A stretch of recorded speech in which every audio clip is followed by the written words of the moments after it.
வங்கக்கடலில் நிலவிய ஆழ்ந்த காற்றழுத்த தாழ்வு மண்டலம் காற்றழுத்த தாழ்வு மண்டலமாக வலுவிழந்தது என்று வானிலை ஆய்வு மையம் தெரிவித்துள்ளது. தென்மேற்கு வங்கக்கடல் பகுதிகளில் மையம் கொண்டுள்ள ஆழ்ந்த காற்றழுத்த தாழ்வு மண்டலம் தொடர்ந்து வடமேற்கு திசையில் நகர்ந்து அடுத்த 6 மணி நேரத்தில் காற்றழுத்த தாழ்வு மண்டலமாக வலுவிழக்கக்கூடும். திரிகோணமலை யாழ்ப்பாணம் இடையே கரையை கடக்கும் என இந்திய வானிலை ஆய்வு மையம் தகவல் தெரிவித்துள்ளது. தமிழ்நாட்டில் சென்னை, செங்கல்பட்டு, காஞ்சிபுரம், கடலூர், மயிலாடுதுறை, நாகை, புதுக்கோட்டை, ராமநாதபுரம், தஞ்சாவூர், திருவாரூர், திருவள்ளூர், விழுப்புரம் ஆகிய 12 மாவட்டங்களில் மழைக்கு வாய்ப்புள்ளதாக சென்னை வானிலை ஆய்வு மையம் தகவல் தெரிவித்துள்ளது.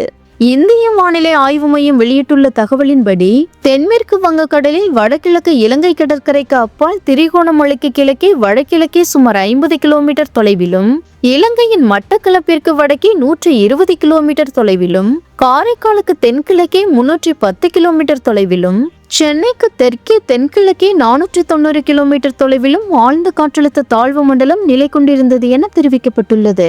இது கடந்த 6 மணி நேரத்தில் மணிக்கு 12 கிலோமீட்டர் வேகத்தில் மேற்கு வடமேற்கு திசையில் நகர்ந்து காலை 5:30 மணியளவில் காற்றழுத்த தாழ்வு மண்டலமாக வலுவிழந்தது.